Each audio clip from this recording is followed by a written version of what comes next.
ఈ రాష్ట్రంలో జగన్మోహన్ రెడ్డి ప్రభుత్వం అధికారంలో వచ్చినాక ఉద్యోగ ఉపాధి లేవని ప్రతిపక్షం తీవ్రంగా ఆరోపిస్తుంది. ఏంటి అసలు పరిస్థితి? ఎందుకులో బాగానే ఇచ్చిండుగా. ఫస్ట్ ఎక్కడమే 1,60,000 పోస్టులు ఇచ్చిండుగా. సచివాలయం పోస్టులు ఇచ్చిండు, వాలంటీర్ వ్యవస్థ ఇచ్చిండు. ఎందుకు పోస్టులు లేవు? చంద్రబాబు 5 ఏళ్ళు గవర్నమెంట్ ఉన్నప్పుడు ఏమన్నా పోస్టులు ఇచ్చిండా? జగన్ వచ్చినా పోస్టులు ఇచ్చిండు. స్కూల్ కానీ విద్యం కానీ అన్ని బ్రహ్మాండంగా చేసిండు. అంటే జగన్మోహన్ రెడ్డి అధికారంలో వచ్చినాక ఇసుకను దోసుకున్నాడు, మట్టిని దోసుకున్నాడు, మందులు దోసుకున్నాడు అని ప్రతిపక్షం తీవ్రంగా ఆరోపిస్తుంది. పవన్ కళ్యాణ్ అన్నీ ఉత్తమ మాటలే. ఇప్పుడు పవన్ కళ్యాణ్ ఎప్పుడన్నా చేసి చూసింటే కదా తెలిసేది. అవన్నీ ఉత్తమ మాటలే. మట్టి లేదు, ఇసుక లేదు, ఏమీ లేదు. అవన్నీ ఉత్తమ మాటలే. అంటే జగన్మోహన్ రెడ్డి వచ్చిన తర్వాత విద్యా వ్యవస్థలు ఎలాంటి ప్రక్షాళన చేశారు? అసలు బ్రహ్మాండంగా విద్యలో కానీ వైద్యంలో కానీ జగన్ చేసినంతగా ఎవరూ చేయలేదు. అసలు ఇన్నేళ్ల గవర్నమెంట్లో జగన్ చేసినంత విద్య కానీ ప్రైవేట్ స్కూళ్ళకు ధీటుగా అంతకంటే బ్రహ్మాండంగా చేసిండు స్కూళ్ళు. ఇంగ్లీష్ మీడియం పెడితే మంచిదేనంటారా? మంచిదే.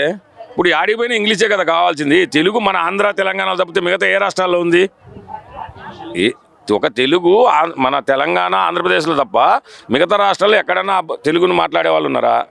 ఇప్పుడు ఇంగ్లీష్ ఉండాలి కదా. మెయిన్ ఆడికి పోవాలన్నా, ఫారెన్ పోవాలన్నా, ఇంకోసారి పోవాలన్నా, అవుట్ ఆఫ్ కంట్రీ పోవాలన్నా కూడా ఇంగ్లీషే కదా అవసరం. తెలుగు మాట్లాడే వాళ్ళు ఎవరున్నారు? English main important.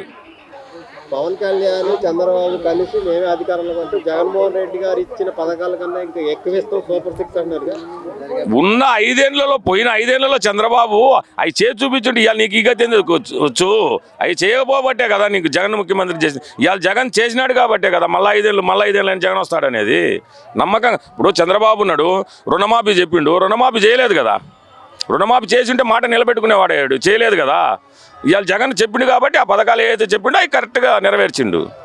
అంటే జగన్మోహన్ రెడ్డి అనే వ్యక్తి అప్పులు తెచ్చి బట్టలు వస్తున్నాడు. అదే నేనైతే అభివృద్ధి చేస్తాను, అప్పులు తీసుకొని పవన్ కళ్యాణ్ అన్నాడు. ఎంత నమ్మవచ్చు పవన్ కళ్యాణ్ మాట? అవన్నీ సినిమా డైలాగులు, సినిమా వ్యవహారాలు. ముఖానికి రంగులు వేసుకుంటే రాజకీయం ఏందో, రాజకీయాల్లో జనాలు లేకొచ్చి జనాల్లో దాని వ్యవహారం చూస్తే తెలుస్తుంది. ఆడాన్నో ఉండి ఊరికి ముఖానికి రంగు వేసుకొని ఏదేదో చెప్తే మాట్లాడితే నువ్వు తప్పించి మాటలు. జగన్మోహన్ రెడ్డి ప్రభుత్వం వచ్చిన తర్వాత సొంత చెల్లికి అమ్మకే న్యాయం చేయలేదు, రాష్ట్రపతిలో న్యాయం చేస్తాడు, అందుకే ఆయన గట్టి జంపాలని పవన్ కళ్యాణ్ అంటాడు. ఆయన కుటుంబ సమస్యలు అవి వేరు, అవన్నీ అనవసరం మాటలు. కుటుంబం ఎవరు? ఇప్పుడు పవన్ కళ్యాణ్ 100 సమస్యలు ఉన్నాయి. ఆయన పిల్లలని అదని ఇదని నాన్నకి ఉన్నాయి. అవన్నీ కుటుంబ వ్యవహారాలు మాట్లాడకూడదు. దాని లోతుకు మనం అవసరం లేదు. చంద్రబాబుని పవన్ కళ్యాణ్ జగన్మోహన్ రెడ్డి భయపడుతున్నాడంటే ఎవరు? జగన్మోహన్ రెడ్డి వాళ్ళని చూసి. జగన్మోహన్ రెడ్డి టీ గ్లాసు సింకులో ఉండాలా, సైకిల్ బయట ఉండాలా అని వాళ్ళని చూసి భయపడేది అనేది ఇంకా ఈ చరిత్రలో ఇంకా లేదు.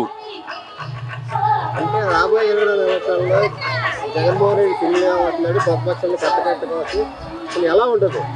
ఎంతమంది ఎన్ని పార్టీలు గుంపులుగా వచ్చినా ఈడ పీకేది ఏమీ లేదు. నెంబర్ 1 సీఎం జగనే, మళ్ళీ నెక్స్ట్ సీఎం జగనే.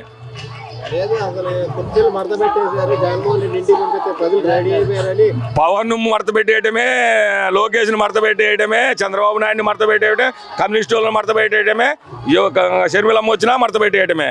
జగనే నెక్స్ట్ సీఎం. బ్రహ్మాండంగా ఉంది. శ్రీనివాసరెడ్డి పనితీరు బ్రహ్మాండంగా ఉంది. బ్రహ్మాండంగా ఉందని చెప్తున్నాం కదా. శ్రీనివాసరెడ్డికి ఇబ్బంది ఏం లేదు, గెలుస్తాడు, ఎన్నుకుంటారు, ఇబ్బంది ఏం లేదు. జగన్ మేట చూడడం చెల్లిలేగా ఏమన్నా ఆడిచ్చింది దగ్గరుండి. అంటే రాష్ట్రంలో ఉద్యోగాల్లో ఉపాధి లేవు, నేను వస్తాను ఉద్యోగ ఉపాధి అంటుంది షర్మిల.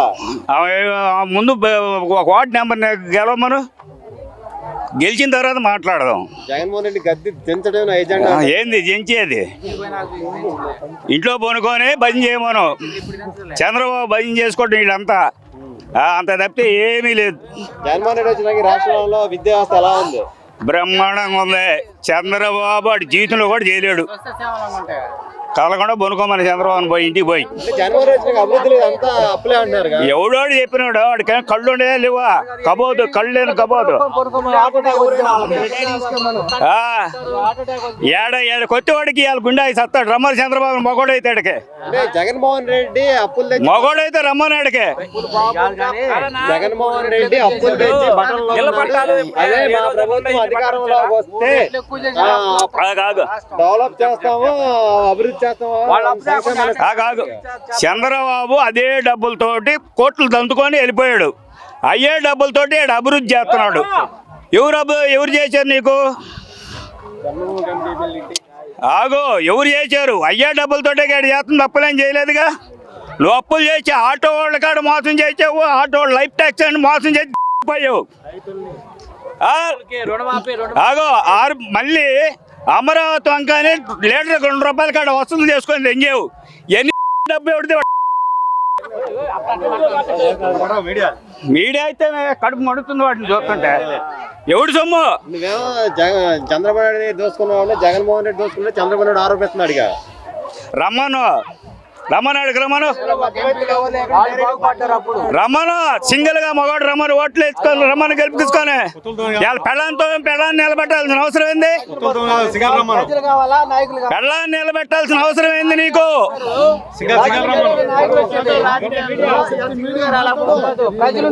ఇవన్నీ ఉత్తత మాటలు అనవసరం. చంద్రబాబు దోసుకోవడం దాచిపెట్టుకోవడం రెండే. కొడుకుని ఏ కాడికి ముఖ్యమంత్రిని చేయాలా, వార్డు నెంబర్ కూడా గెలవలేడు అతను. దొడ్డిదారిని 3 మంత్రి పదవులు ఇచ్చాడు, అంతకుమించి ఏమీ లేదు. దానికి కావాలంటే ఎవడైనా పిల్లవాడిని అడిగినా చెబుతాడు. ఇవాళ ఇంగ్లీష్ మీడియం ఇచ్చాడు, ఎప్పుడైనా ఇచ్చాడు చంద్రబాబు? చంద్రబాబు ఎప్పుడైనా పెట్టాడా? చెప్పండి. ఈ రాష్ట్రంలో ఇండస్ట్రీస్ రావాలన్నా, ఉద్యోగాలు రావాలన్నా నేనే అధికారంలో రావాలని ఆయన ఇచ్చింది ఎప్పుడు ఇచ్చాడు? ఒక్కటి చెప్పి మనం మగోడైతే వాడు మగోడైతే ఒక్క ఉద్యోగం కానీ నేను ఏదైనా చేసాడు రమ్మనండి. ఒక్క మగోడైతే రమ్మను, ఒక్కటి ఇచ్చానని చెప్పమను. ఏడా వాడు బతికొండగా ఎప్పుడైనా చేశాడంటే దేనికా ఈ మాటలో? వాడు బతికొండంగా ఎప్పుడైనా ఒకటి ఇచ్చాడా? వాడు బతికొండంగా ఎప్పుడైనా ఇచ్చాడా చెప్పానండి. అంటే రాష్ట్రంలో జగన్మోహన్ ఆటో వాళ్ళని కూడా లాస్ట్కి రోడ్ల మీద తిరిగేవాళ్ళు కూడా లైఫ్ ట్యాక్స్ లాంటి కాయ చొక్కేసుకొని ఫ్రీ అన్నాడు. జగన్మోహన్ రెడ్డి ఫ్రీ అన్న తర్వాత ఫ్రీ అన్నాడు. ఎప్పుడైనా ఫ్రీ అన్నాడు? జగన్మోహన్ రెడ్డి సెంటు స్థలం వేస్తున్నాడు, నేను అధికారంలోకి వస్తే 2 సెంట్లు ఇస్తా అంటున్నాడు చంద్రబాబు. వాడు బతికున్నప్పుడు ఇలా, ఇక చచ్చేటప్పుడు ఏమెత్తాడు ఆయన? 2 సెంట్లు ఏమెత్తాడు ఆయన? అంటే జగన్మోహన్ రెడ్డి సింగిల్ గా వస్తున్నాడు, మేము అందరం కట్ట వస్తుంది మా ఇండియాలో మొత్తం ఎంతమంది ఉండే తెచ్చుకున్నా కూడా వాడు గెలవడు. అది పక్కా నిజం. ఇక్కడ లోకల్ ఎమ్మెల్యే బాలినేశ్వర పనితీరు ఎలా ఉంది? పనికేం ప్రమాణం చేస్తాడు, ఆపత అనుకున్న వాళ్ళకి కూడి పెడతాడు అతను. అంతవరకు చేస్తాడు, ఎవరు జోలిపాడు, అతను మంచి పని చేస్తాడు. 24 మళ్ళీ ఆయన గెలిపిస్తారు అక్కడ ప్రజలు, బ్రహ్మాండం గెలిపిస్తారు. 24లో జనాలు ఎవరి వైపు ఉంటారు? జగన్ వైపే ఉంటారు. ఎందుకు? అతను చేసే పనుల వల్ల బాగా చేస్తున్నాడు కాబట్టి ఉంటారు. అది దానికి మించింది ఏం లేదు.